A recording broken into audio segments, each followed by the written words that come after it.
Welcome, sleepy traveler. You've arrived at a quiet space made just for you.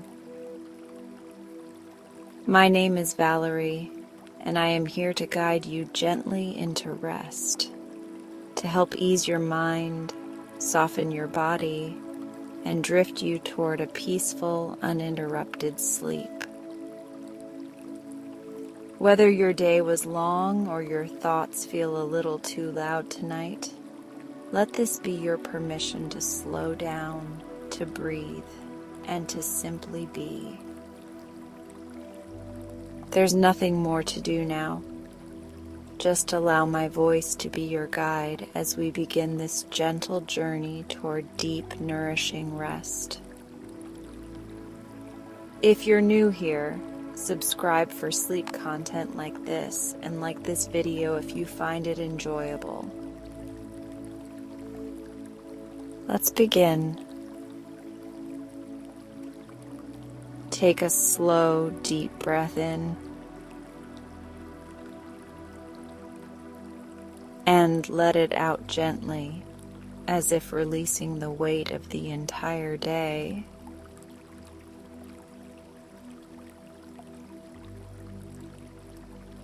Feel your shoulders drop just a little, softening into comfort.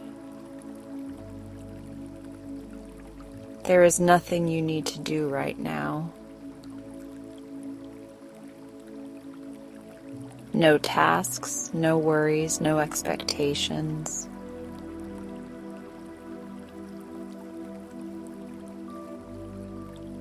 Just this quiet moment created only for your rest.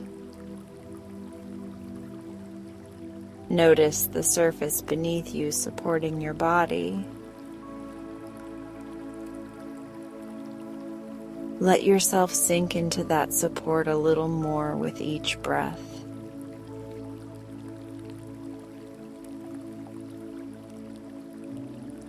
Your spine relaxes. Your hips and lower back begin to loosen. Every part of you is slowly letting go.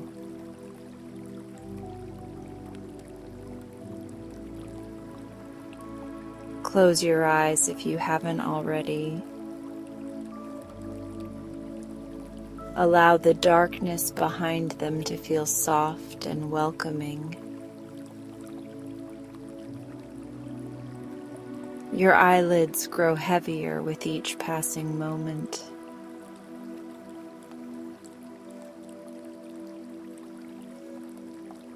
The muscles around your eyes smooth and release. Even the small tension points in your forehead begin to fade away. A gentle calm spreads across your face.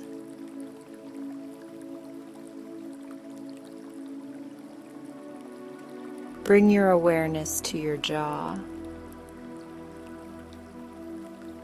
Let it loosen without effort, the way a flower opens in the sun. Your tongue rests softly and your cheeks relax.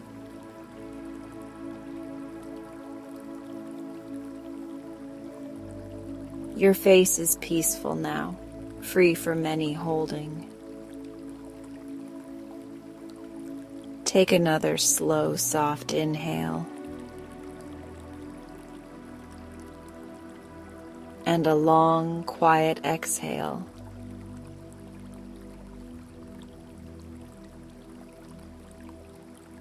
Imagine that exhale carrying away all the leftover pieces of the day. Everything you don't need right now drifts further and further away. Now let this feeling of release move to your shoulders.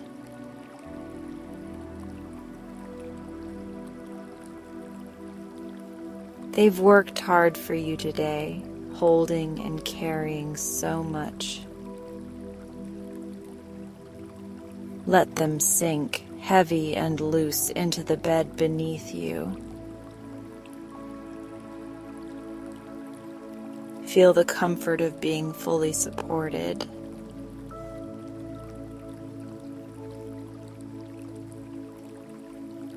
The calm moves down your arms, your biceps and triceps softening, your elbows and forearms melting into stillness.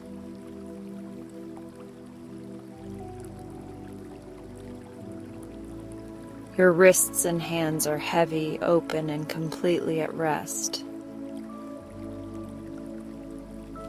Even your fingers release the last traces of energy from the day. Another slow breath in.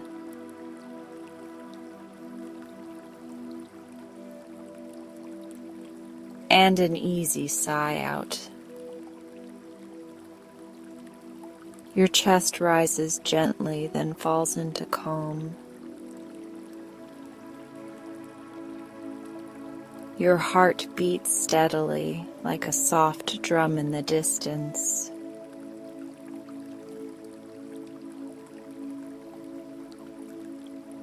This rhythm is your body's lullaby. Feel your stomach soften now. Your belly rises with your inhale and falls with your exhale.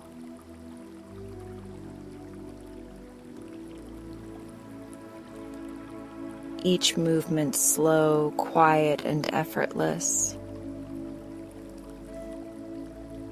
You are safe to fully release. The relaxation travels to your lower body.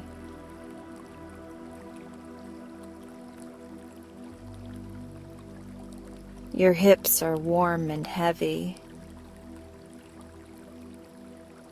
Your thighs sink deeper into the surface beneath you. Your knees and calves are soft and loose.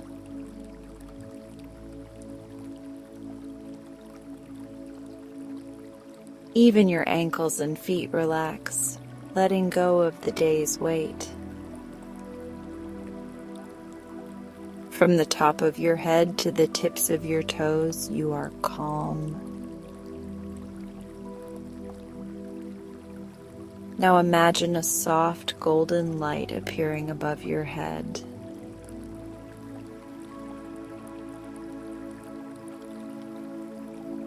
It glows like a warm sunrise, gentle and comforting. The light slowly descends, touching the crown of your head. Every place it touches fills with ease and warmth.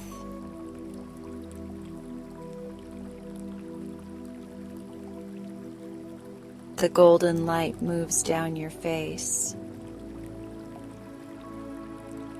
over your forehead, smoothing every line, over your closed eyes, your cheeks, and your jaw.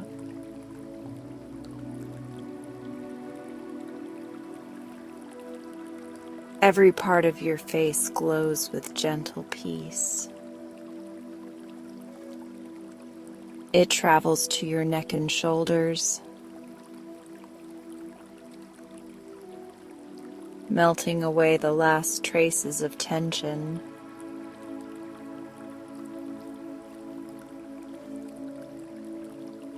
Down your arms into your hands and fingertips.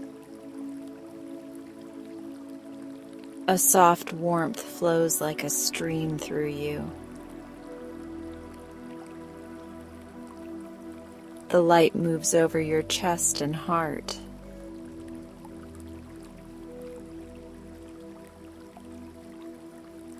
Filling you with a sense of safety and serenity. Down your belly and lower back, softening everything in its path. The golden glow wraps your hips and legs.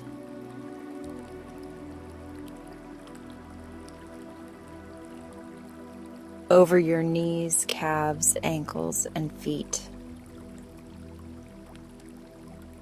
You are now completely surrounded in warmth.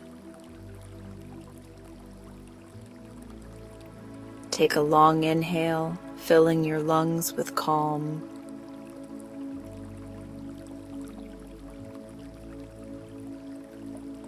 And let it go, exhaling every last bit of tension. You are now wrapped in comfort, floating in peace. In your mind, imagine that you are lying beneath a quiet night sky.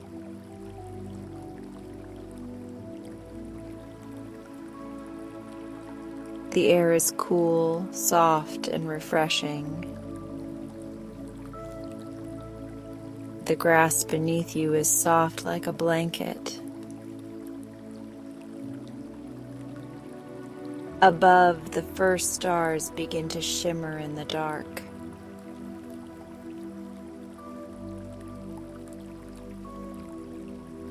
Each star twinkles as if it knows your name. You watch as more appear, spreading across the sky. A soft breeze brushes over your skin, carrying the scent of night flowers.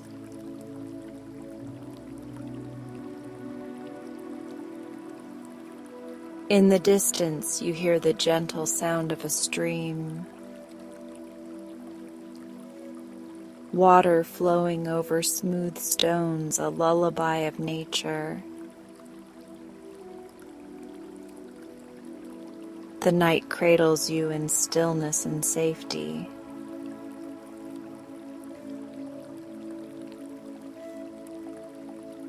You feel as if the earth is holding you. The sky is watching over you. And the stars are softly whispering that it's okay to rest.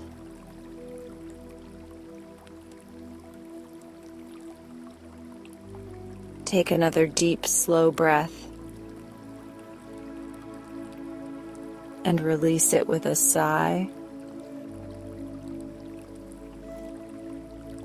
Imagine all your thoughts floating up into the night sky.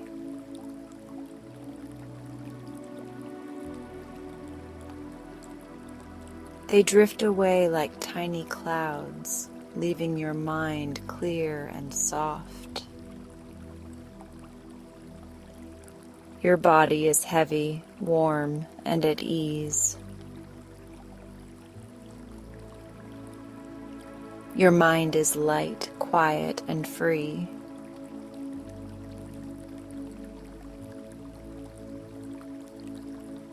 You are ready to drift toward dreams now. Let yourself surrender to the comfort of this night. There is nothing else to do.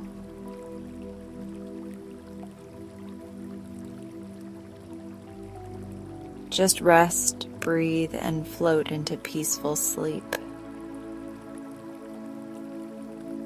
Good night.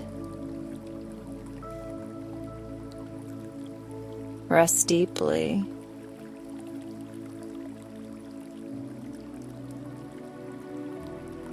And enjoy tonight's bedtime story.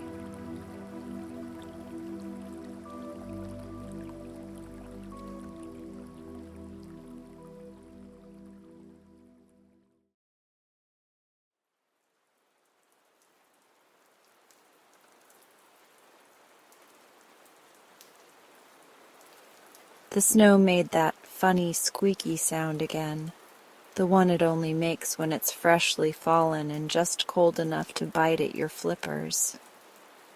I love that sound. It means the world's been dusted and quiet again. As I waddled outside my little cove cottage this morning, I stopped for a moment just to wiggle my toes into the fluff and feel it squish. Not many penguins take the time to enjoy snow like that anymore. But I do. My name's Cobble. I live at the edge of the polar cliffs, tucked in a cozy snowbank with a chimney that puffs out little swirls of steam from my kelpberry tea. It's not the biggest burrow, but it's mine. There's a worn rug made of woven seaweed, a basket of glowing shells from past swims, and a window carved just right to watch the auroras ripple across the sky. Home. Every year around this time the snow deepens. The light fades early and returns late. Shadows stretch longer, and the paths between our homes disappear under layers of white. We penguins are good at finding our way most of the time, but winter plays tricks. What once was a familiar hill becomes a smooth drift. Burrows vanish under snowcaps. I've had more than one neighbor knock on my snow frame door, shivering and blinking like they weren't sure how they ended up at my place. I always put the kettle on when that happens. But tonight felt different. I'd gone for my usual evening shuffle, the one where I check the slope to see if it's icy enough for a belly slide. It was. And I noticed something strange as I climbed back toward my cove. The moon had risen, casting a pale silver ribbon across the snow, and just beneath my flippers, it glowed, just faintly, not everywhere, but in little spots, sparkles almost, like someone had sprinkled stars across the snow. I stopped and tilted my head. Now, I should tell you something about myself. I've got a soft spot for things that glow. My burrow's shelves are cluttered with bits of sea glass, bioluminescent shells, a mossy stone that only flickers when it's stormy. My favorite, though, is a small blue orb, a jellyfish stone. I found it years ago after a long dive. It must have broken off from one of those glowing jellyfish that drift beneath the ice like floating lanterns. I keep it wrapped in kelp twine beside my nest.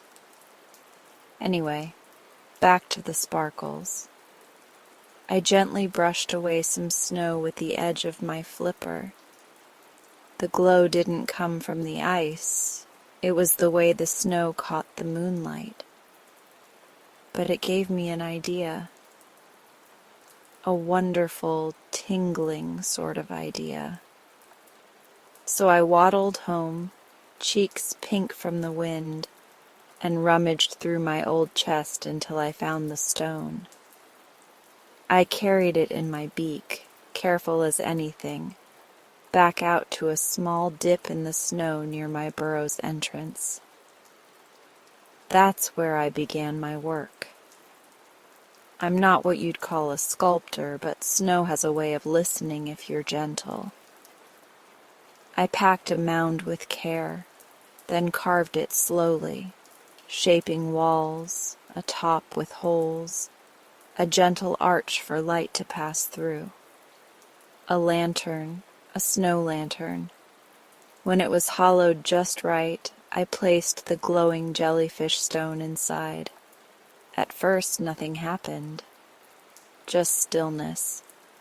But then, oh, the light spilled softly from the holes, sending gentle blue rings onto the surrounding snow, not harsh or bright, but warm and steady, like moonlight that had decided to stay a while. I sat beside it, not minding the cold one bit. The lantern looked like a little lighthouse in a sea of snow. A guide. That's when I heard the crunching of flippers in the distance. I turned, squinting. "Cobble?" called a voice, small and uncertain.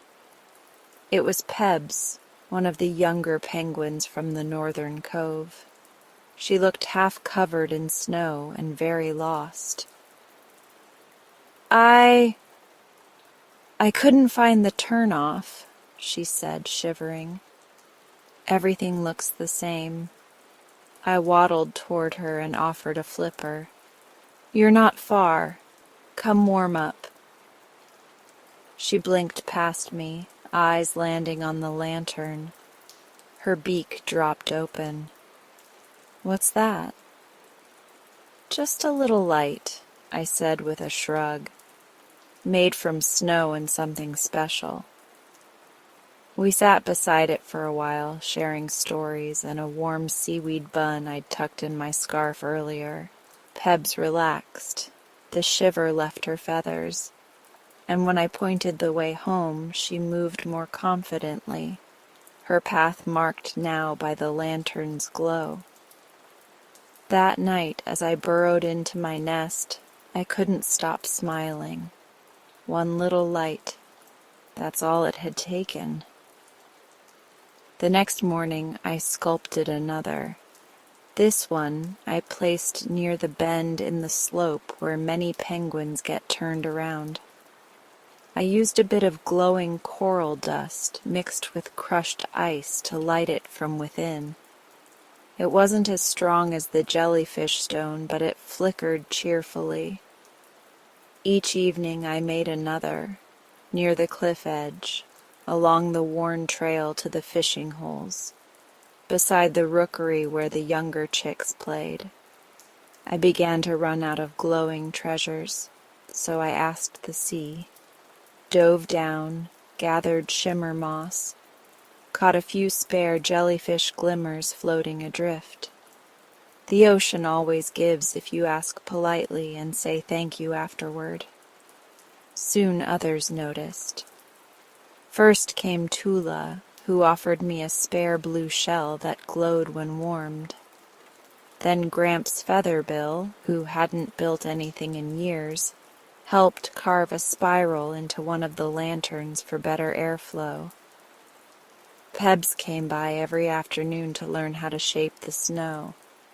And then, one foggy morning, I awoke to find a lantern outside my door. I hadn't made it.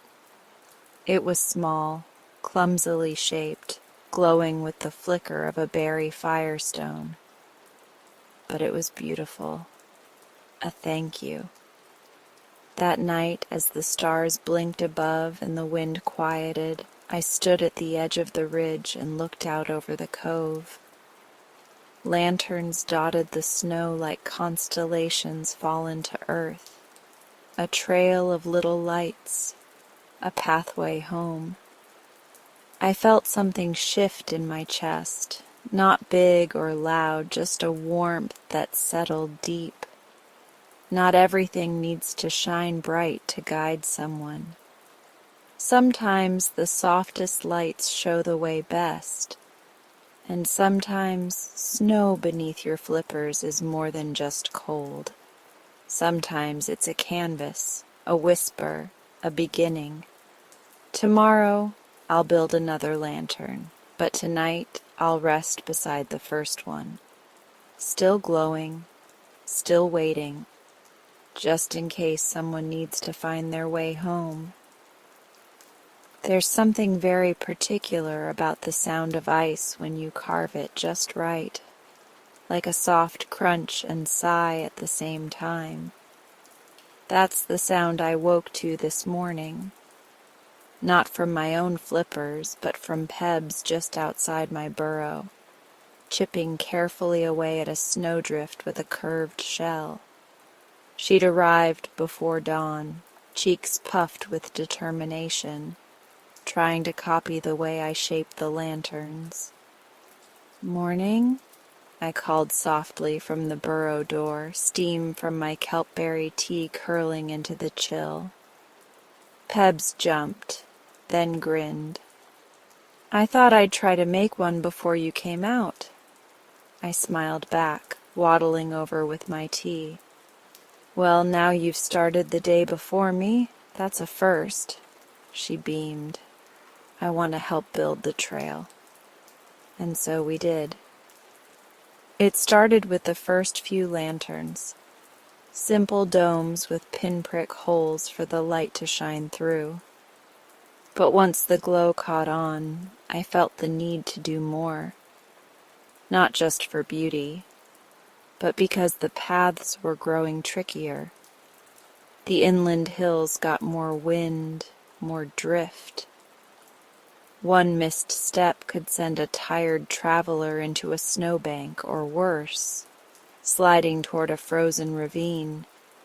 So I began carving shapes that were easier to see even through flurries. Round ones like little igloos, yes, but also tall ones like spiraling towers. One had a point like a starfish tip. Another twisted like kelp in the current. It wasn't just for fun. It helped the animals know where they were. "Ah, there's the tall, twisty one," I heard a snow hare mutter one evening as she bounded past. "Almost home." The idea of being a landmark, it filled me with a soft kind of pride. Not the loud kind, but the kind that sits in your chest and hums gently when no one's looking. Each lantern had something different inside. The jellyfish stone went in the very first lantern, of course, but after that I got creative. Crushed glimmer ice from a cave Pebs and I found. Little bundles of moss soaked in phosphorescent brine. Even old bits of glowing algae we scraped from the sea rocks.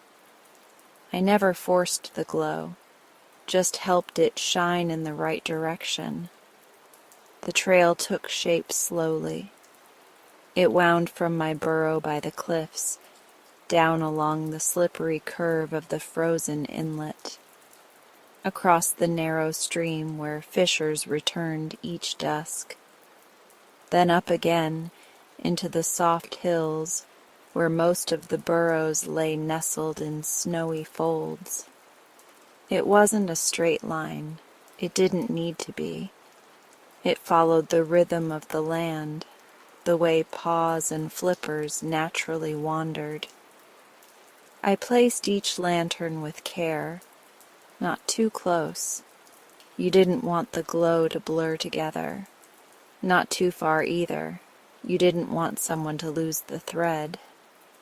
Like breadcrumbs, as one old fox called them. I rather liked that. At first I stayed nearby after setting them out. I wanted to be sure they worked, that the lights held strong, that no snow drifted in and smothered the glow. But then I started noticing something else. Little moments. A weasel slowing her pace to stare into a lantern shaped like a wave. A pair of Arctic terns circling above a cluster of domes, chirping like they were calling each other home. A walrus, enormous and weathered, pressing his flipper gently to the snow beside a lantern as if saying thank you. I never spoke. I watched from a distance, hidden among the rocks or behind a snow mound. It felt right, like giving a gift without needing to explain it. And every time someone arrived safely, their eyes catching the glow, their bodies relaxing as they recognized their way, my heart did that hum again. One blustery afternoon, the wind howled in sudden gusts, and I nearly toppled over relighting one of the taller lanterns. That's when Featherbill showed up, clutching a bundle of driftwood and a string of wind chimes made from hollow bones. "Storm lanterns," he grunted. "They rattle when the wind gets bad. Helps you know which way's safe." He placed them beside mine. His lanterns were rougher, more square, glowing faintly from heat stones inside. I nodded in thanks. Together our lanterns began to sing when the wind blew, a soft rattling choir that whispered, this way, you're not far now." More creatures began to help. Tulla the fox lined the path edges with bright red berries. "Not for food," she said, "just color, a little flash of cheer." Even the owls took part. They perched atop the highest lanterns and kept watch on snowy nights, calling softly to lost travelers. "Who there? You're too far left. Follow the line." Then came the day I saw something that made my throat tighten. A group of young penguins, new to walking longer distances, were returning from their first fishing trip. Their steps were clumsy, their bellies full, and the path had begun to vanish under a sudden flurry. But then the tallest of them spotted the nearest tower lantern, glowing green-blue through the snow haze. "Follow the lights!" she shouted. They didn't even hesitate. One by one they waddled from glow to glow, laughing, slipping, catching each other. At the final lantern near the village's start, they turned and waved toward the cliff. They didn't know I was there, watching, but I waved back anyway. That night, I sat beside the very first lantern. The jellyfish stone still glowed, though softer now, like it knew its work was nearly done for the season. Pebs joined me with a bundle of warming stones and 2 mugs of kelpberry cider. "It's beautiful," she said, gazing down the hill where the lanterns twinkled like stars nestled in the snow. "It's like the ground grew constellations." I chuckled. Constellations don't guide just the sky anymore.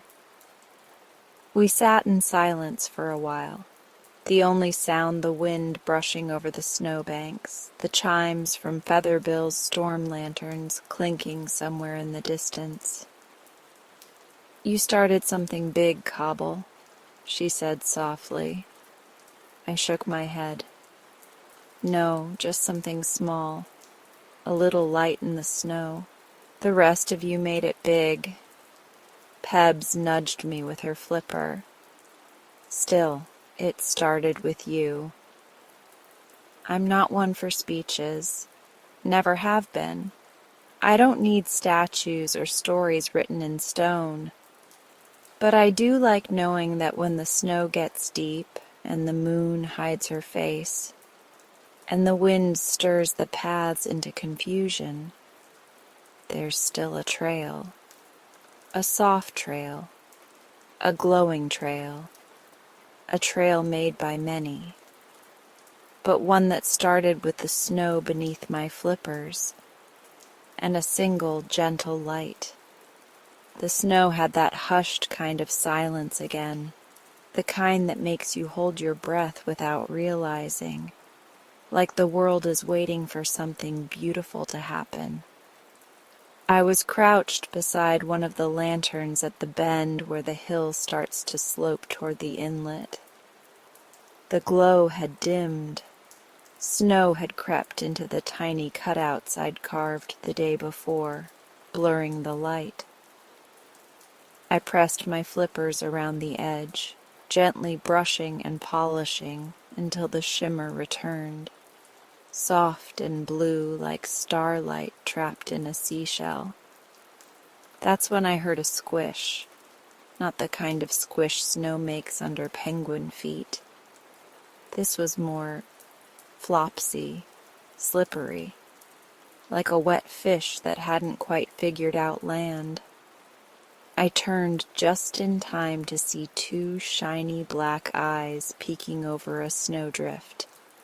Then came the whiskers, then the nose, then the full, wiggly body of a seal pup flopping down the slope like a sack of kelp with flippers. "Oh," he gasped, spotting me. "It was real." "Hello there," I said, blinking at him. "Are you all right?" He scrambled upright and shook off some snow. "I saw the lights from the water. I thought they were stars on the ground. But then they kept going. I followed them. And now you're here. What are you doing?" I glanced down at the lantern. "Polishing. Can I help?" He was already waddling closer before I could say yes. I handed him a soft scrap of dried sea sponge, and together we rubbed gently at the frost-glazed walls. He hummed while he worked, a little tune that sounded like waves curling in a cove. "What's your name?" I asked. "Bramble," he said proudly. "I've never seen snow lanterns before. They're amazing." "Thank you," I said. "I started building them to help others find their way home." Bramble looked up at me, eyes wide. "That's the best reason I've ever heard for building anything." We worked in the hush of the evening, polishing one, then the next. Bramble was surprisingly nimble with his flippers. He even smoothed a star-shaped design into the top of one lantern, giggling as he went. "Looks like a fishtail," he said. "Let's call it the starfish lantern, then," I offered, smiling. That's when we heard another sound, tiny, quick-footed hops. Snow puffed up behind a blur of white. A snow hare appeared next, ears flopping wildly. "Bramble!" she cried. "I knew it was you! What are you doing out here?" "Lumi," Bramble called back. "Look, snow lanterns." Lumi paused, blinked at the glowing line of lights, then squinted at me. "Did you make these?" "Started them, yes," I said, a little shy now under her stare. "They're wonderful," she said, "like a path of dreams." Bramble puffed his chest. "I'm helping." "You are," I said, chuckling. Lumi tilted her head, then nodded as if settling a silent decision in her mind. "I'm staying to help too. I'm fast. I can run ahead and dig little spots for new lanterns. Less work for everyone." Before I could answer, she was gone in a flash, kicking snow like confetti as she bounded down the path. By the time we reached the hilltop lantern, another visitor had joined us. A soft rustle in the snow announced the arrival of an Arctic fox, pale as moonlight with dark eyes full of quiet questions. He said nothing at first, just sat nearby, watching us carve gentle holes into a new dome. "You're welcome to join us," I said, not wanting to startle him. He tilted his head. "I don't know how." "You don't have to," Bramble offered. "You can learn." The fox blinked slowly, then padded forward and began smoothing the sides with his tail. It worked better than I expected, like a perfect brush. "What's your name?" I asked. "Thimble," he said, still brushing. "I usually travel alone." "Well," I said, "tonight you're with us." As twilight deepened, the snow took on that glowing hush again, the kind that feels like magic is curling through the air in quiet threads. We moved in rhythm. Lumi dug little nests for lanterns, her nose twitching proudly as she marked each one. Bramble shaped them into stars and seashells. Thimble smoothed their sides and pressed patterns with his paws. I lit each one with something special, algae or moss or little stones that caught the light just right. Then came the birds. 2 ptarmigans fluttered down from the trees above, wings flapping like snowflakes. "We saw the lights," said the first, preening. "Is there a festival? Or a trail to somewhere?" asked the second. "Both," I replied. "You're welcome to join." They didn't ask many questions after that, just tucked their wings and began packing snow around the base of the lanterns like feathery engineers. By the time the stars blinked fully awake above us, the 5 of us, penguin, seal pup, hare, fox, and 2 birds, had finished a winding stretch of lanterns that curved around the base of the hill and arched toward the frozen stream. We stepped back to admire it. The path glowed in a quiet, lovely line, dotted with shapes and shadows and soft light. The air smelled like frost and moss. I looked around at the others, each of them glowing too, in their own way. "It's beautiful," whispered Thimble. "I want to do this every night," said Lumi.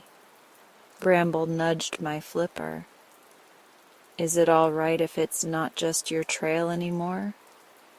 I felt something warm in my chest, so strong I had to blink it back into place. "It never was just mine," I said. "It was always meant for anyone who needed it. Now it's made by everyone, too." From that night forward, it wasn't just me walking the trail at twilight.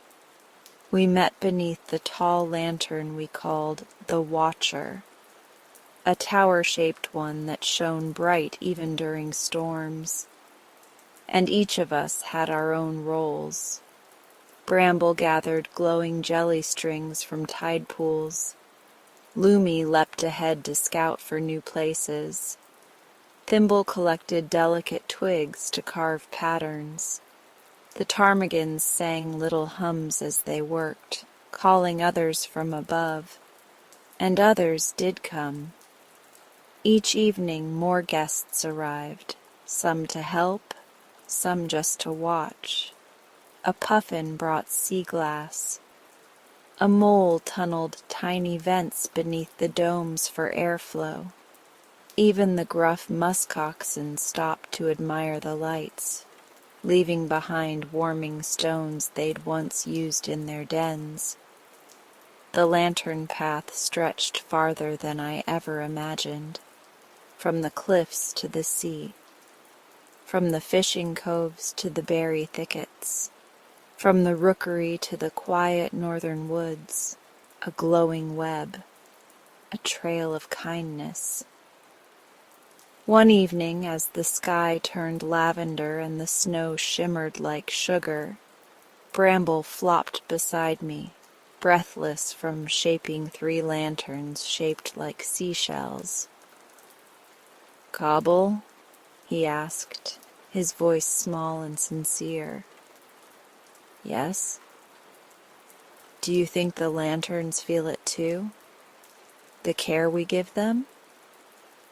I looked down at the lantern in front of us, its gentle flicker dancing across the snow, surrounded by paw prints and wing trails, a soft hum of warmth beneath it all. "I think so," I said quietly. "I think they remember every touch." He nodded and leaned against me, sighing happily, and I smiled, watching the trail stretch outward, glowing in every direction. Not a line, not a border, but a welcome, a home, made from snow and light and the kindness of guests who stayed. The wind howled like a lost thing that night. It started as a whisper around dusk, just a soft hush slipping over the hills like a seal through water. But by the time I lit the first lantern at the trail's edge, the snow had begun falling sideways, not down. The kind of snow that doesn't drift, it bites. I stood with my flippers tucked beneath my scarf, blinking against the flurry. The first few lanterns still glowed, dim, flickering, but steady. I patted one with my flipper and moved to the next. But just 3 lanterns down, I stopped short. The path had vanished. Not in the usual way snow disguises the edges of things. No, this was complete. A curtain of white had fallen over the trail. Lanterns, gone. Footprints, swallowed. Trees, shapes, shadows, ghosts. Even the familiar slope of the hill behind me had blurred away like breath on glass, and the storm hadn't even reached its peak. I didn't panic. I've always believed panic is like slipping on ice. The more you scramble, the harder you fall. So I turned slowly back to my burrow. I used my memory to count the number of waddles between curves, hummed softly to pace my steps, and let the lantern light behind me guide the way until it, too, faded. By the time I reached my door, the storm was roaring. I shook off the snow, lit the hearth, and quickly opened my supply chest. The glowing stones I'd been saving, small, flickering bits of jellystone and glow moss, were tucked safely inside a wool-lined pouch. I gathered them, along with my carving tools, flint for fire starting, and a tightly wrapped bundle of dried sponge cloth. As I zipped the pouch shut, I heard thudding, then scratching. My door swung open with a blast of wind, and Bramble tumbled in, soaking wet and wide-eyed. "Cobble!" he panted. "Lumie's out near the berry grove. She never came back." "Thimble's patrolling the northern edge," said another voice. A blur of feathers fluttered in. One of the ptarmigans, her wings dusted white. He didn't take shelter. One by one more creatures arrived, soggy, shivering. Some had been heading home from foraging, others on their way to check lanterns. All had gotten turned around. "I thought I saw the twisty lantern," muttered a young hare, but it was just a snow lump. The glow trail had vanished. We couldn't wait for morning. "I'm going out," I said, fastening my scarf tighter. "We'll build just enough to guide everyone back in." "But we can't even see 2 tail lengths ahead," Bramble said. "Then we build 2 tail lengths at a time," I replied. He looked uncertain, but when I handed him a glowing stone, his expression changed. He pressed it to his chest. "Okay, let's go." We stepped out into the storm. The snow slapped sideways, thick and fast. It coated your back the moment you turned. I carried a small lantern on a stick, one we kept for emergencies, so the others could see me. We walked single file. Bramble behind me, then the ptarmigan, then a badger who insisted on coming along despite the wind tugging at his fur. A few others stayed behind in the burrow to keep it warm for returning travelers. The snow erased everything, even the silence. There was no room for silence, only wind. But we kept moving. Near the frozen stream we found our first shape. Not a lantern, a lump. I brushed at it, heart pounding, until I saw a glimpse of shimmer beneath the snow. It was a lantern, one-eyed, shaped like a seashell. It had been buried completely. The glow was faint, flickering behind a crust of ice. "Still alive," I whispered. We dug it out. Bramble tucked glow moss around the inside to strengthen the light. The ptarmigan cleared a path around it with her wings, fluttering until a small ring formed in the snow. One lantern. Then we built another, and another. At each stop, we planted stones, carved fast, and lit carefully. We didn't aim for perfection, just enough light to see the next step. Somewhere past the thicket, we heard a voice. "Cobble?" Lumi. She stumbled into view, ears dusted with frost. She'd found shelter under a snowbank but couldn't find the way back. Her eyes blinked against the storm, then filled with tears when she saw the lanterns. "I thought I was going to be alone all night," she whispered. "Never," I said. "Not on my trail." She joined us.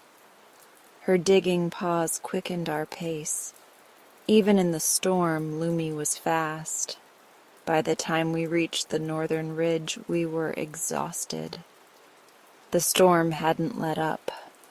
Our flippers and paws ached from carving and digging. That's when we saw the fox prints. Thimble. They wandered in uneven lines, circling, then fading, then returning again as if he'd doubled back more than once. We followed them, hearts pounding. And finally, just beyond a windswept drift, we found him curled beneath a branch, barely visible, eyes half closed. "Thimble!" Lumi called. His ears twitched. Slowly he lifted his head. "You found me," he whispered, voice dry. Bramble placed a glowing stone beside him. The light made a little cave in the dark. "Let's get you home," I said, crouching beside him. The trails lit, step by step. We moved slowly now, retracing the glow. One lantern to the next, pausing often, resting when needed. At each lantern I felt something bloom, a warmth not from fire but from us. Our small team, our glowing line of care. We weren't rescuers, we were reminders that no one was alone, that light always returns. When we reached the burrow again, the wind howled against the walls, but the glow from inside outshone it. More animals had arrived. Lanterns lined the path leading up to the door, barely flickering but still standing. Inside, warm blankets waited. Soup steamed in carved shells. The chatter was soft, grateful, tired, kind. That night, I sat near the hearth with Bramble tucked beside me and Lumi snoring gently in a pile of scarves. Thimble rested nearby, eyes closed, tail curled around a mug of cider. I thought about the lanterns still buried out there. the ones we didn't reach, the ones waiting for us to dig them out come morning. But I wasn't worried, because even in the darkest night the storm had not stopped us.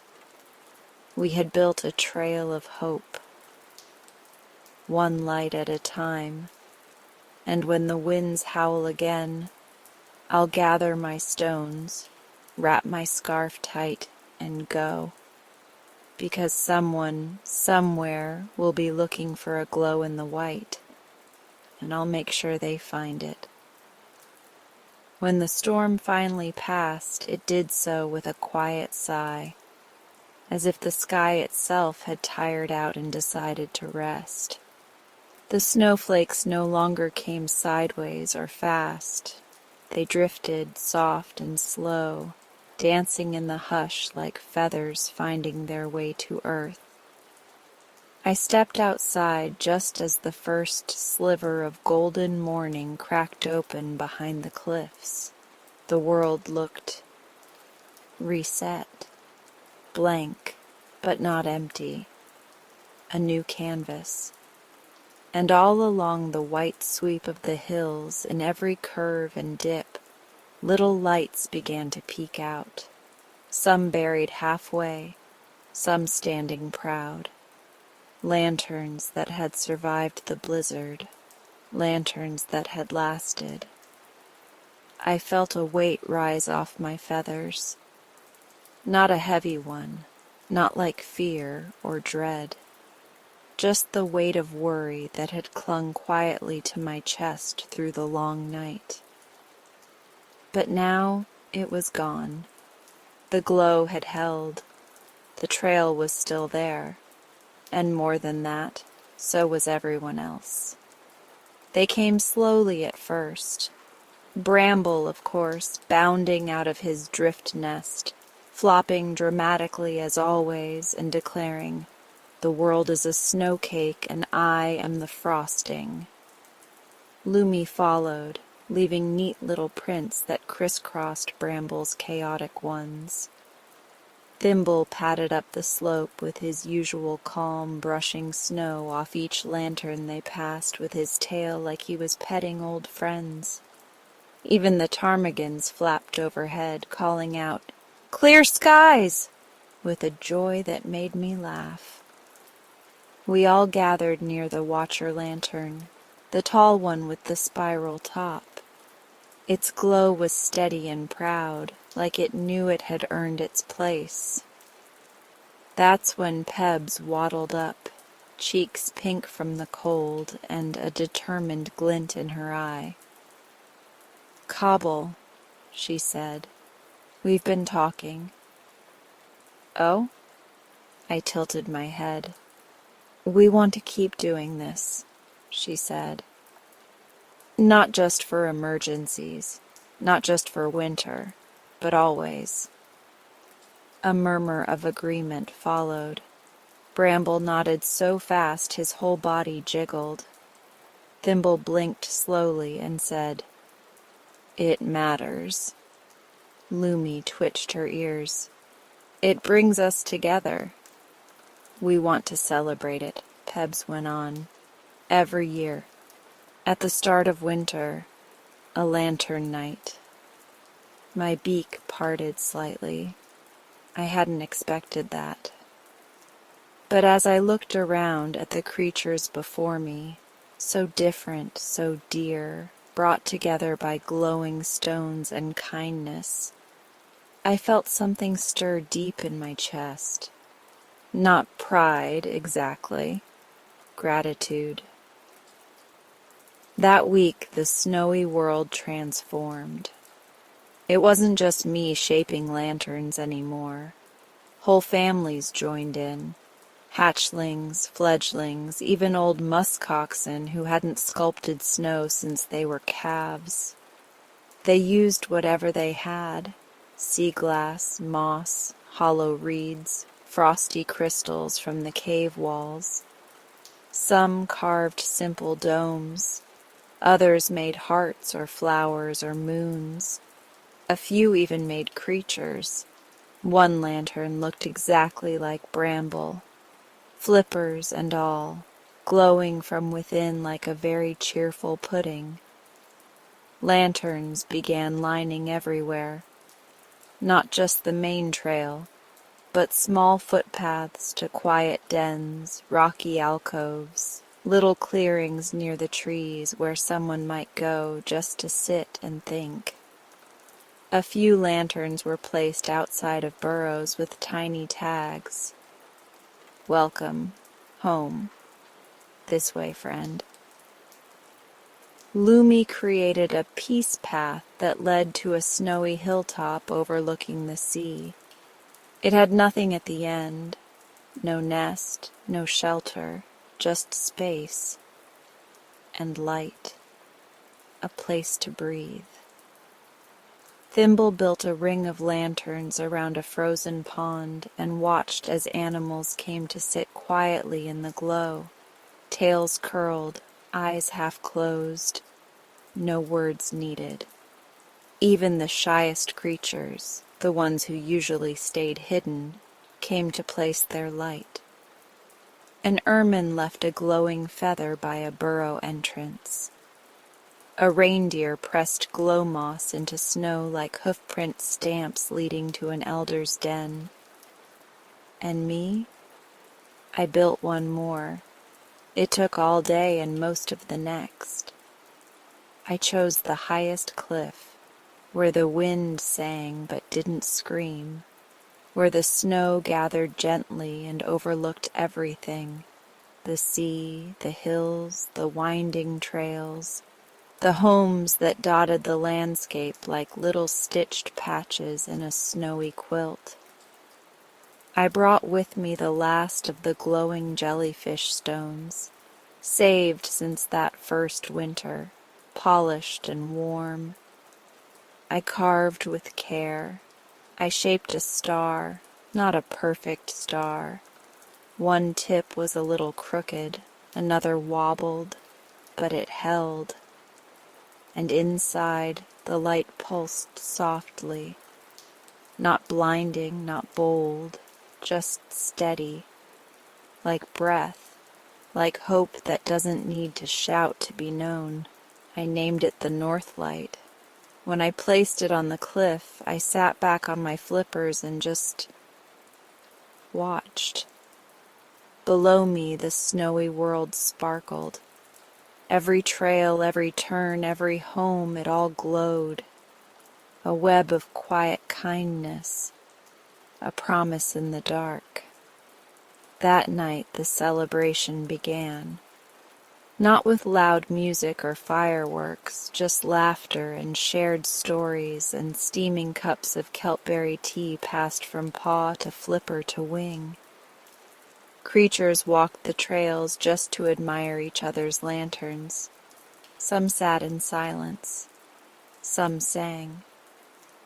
One tiny chick danced around a glowing tower, giggling so hard she fell right into the snow and had to be scooped up by 3 giggling adults. At the watcher lantern, Peb stood on a flat stone and called out to everyone, "This is our light now. This is for us, by us." And it started, she pointed at me, because one penguin didn't want anyone to walk in the dark alone. I turned red beneath my feathers, but I smiled, because it wasn't just me anymore. It never had been, really. Later, when most had gone to rest, I climbed the cliff again. The wind was gentle now, brushing my feathers like an old friend. I sat beside the star-shaped lantern, the North Light, and looked down. The world shimmered, not in flashes, but in hushes, in steady glow, in lanterns that lasted. And I knew something then, not like a thought, but like a warmth you suddenly notice inside your chest. No one would ever have to walk alone in the dark again. Not in this place. not while the snow holds light and friends hold one another, not while there is one flipper left to carve. I tucked my scarf tighter, leaned back into the snow and closed my eyes. The light glowed on.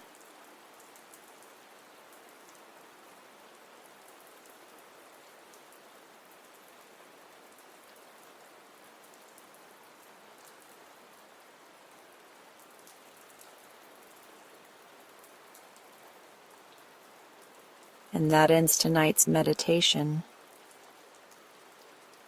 You're welcome to stay for a bit longer if you like. Have a beautiful night until next time.